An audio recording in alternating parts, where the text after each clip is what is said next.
In Tampa for the third time this week. Plant High School has been placed on lockdown following violent threats made over the phone. With that, our Jacqueline Inglace spent her day on campus talking to panicked parents and students. And Jacqueline, what do we know about all of these calls?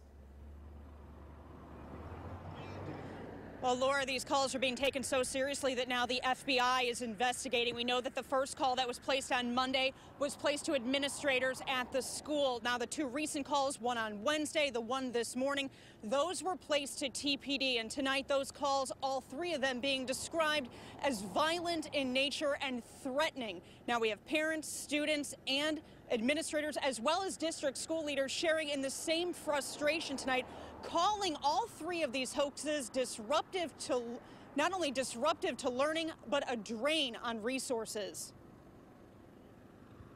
It's really disruptive to learning, especially in AP classes. It gets really hard to get caught up on the curriculum because it slows you down so much. Now, at this point tonight, Tampa police are saying there is a high probability that all of these calls are related. They say they are jointly investigating again, along with the school district and the FBI. We do know that earlier today, a male student was identified on social media as being possibly someone who could have been involved with today's calls. He was questioned, but later released back into class by police. They do not believe he had anything to do with this.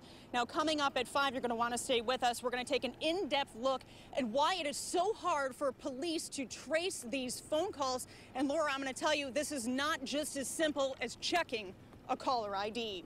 For now, we're live in South Tampa for the Now Tampa Bay. I'm Jacqueline Inglace. Jacqueline.